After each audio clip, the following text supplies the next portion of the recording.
할렐루야. 오늘도 말씀으로 시작합니다. 여호수아서 24장 25절부터 마지막 절 33절입니다.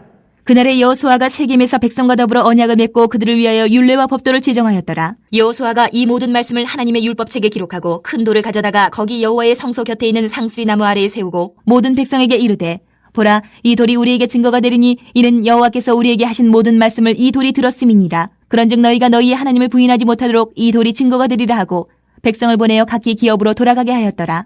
이 일 후에 여호와의 종 눈의 아들 여호수아가 110세에 죽음에 그들이 그를 그의 기업의 경내 딥나세라에 장사하였으니 딥나세라는 에브라임 산지 가하스 산 북쪽이었더라. 이스라엘이 여호수아가 사는 날 동안과 여호수아 뒤에 생존한 장로들 곧 여호와께서 이스라엘을 위하여 행하신 모든 일을 아는 자들이 사는 날 동안 여호와를 섬겼더라. 또 이스라엘 자손이 애굽에서 가져온 요셉의 뼈를 세겜에 장사하였으니 이곳은 야곱이 베크시타를 주고 세겜의 아버지 하몰의 자손들에게서 산 밭이라. 그것이 요셉 자손의 기업이 되었더라. 아론의 아들 엘라살도 죽음에 그들이 그를 그의 아들 비느하스가 에브라임 산지에서 받은 산에 장사하였더라. 여호수아서 마지막 시간입니다. 어제 여호수아가 이스라엘 백성들을 향해서 하나님을 선택해라, 하나님만을 섬기라고 했더니 이스라엘 백성들이 그렇게 하겠다고 대답을 했지요.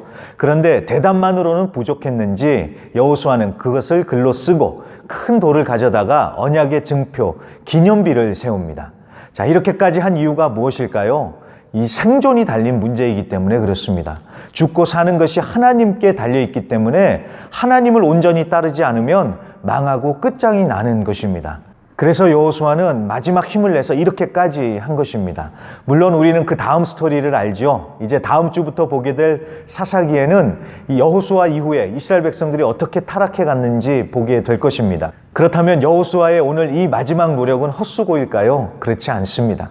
할 수 있는 몫을 최대한으로 감당하는 것이고 그 다음부터는 하나님께 맡기는 것입니다. 우리도 다음 세대를 위해 할 수 있는 한 최대한으로 신앙을 물려주고 때가 되면 하나님께 다음 세대를 맡기고 떠나면 되겠지요. 그리고 29절부터는 이제 장례식 기록이 쭉 나오고 있습니다. 먼저 29절, 여호수아가 110세에 죽어 장사가 되고 32절, 애굽에서 가져온 요셉의 뼈를 장사한다고 합니다. 창세기 50장에 보면은 요셉은 이스라엘 백성들이 다시 약속의 땅으로 돌아갈 것을 믿었기 때문에 자기 뼈를 애굽에 묻을 것이 아니라 가나안으로 가져가서 장사해달라고 유언을 남겼습니다. 마지막으로 33절에는 여호수아와 함께했던 제사장 엘르아살도 죽어 장사됐다고 합니다. 자, 이로써 한 세대가 가고 이제는 새로운 세대가 일어나게 되는 것입니다. 어떻게 새 시대가 열리게 될지는 이제 다음 주부터 보고 오늘 우리가 짚어볼 것은 29절입니다. 여호수아를 가리켜서 여호와의 종이라고 합니다. 여호수아서 1장 1절에 보면은 그때는 여호수아를 모세의 수종자, 모세의 종이라고 했는데 이제 마지막에 가서는 하나님의 종이라고 하는 것입니다.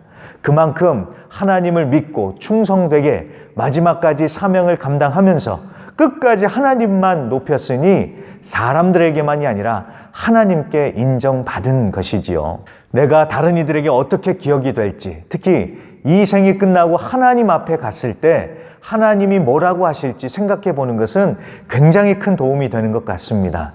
그래, 내가 너를 안다. 착하고 충성된 종아.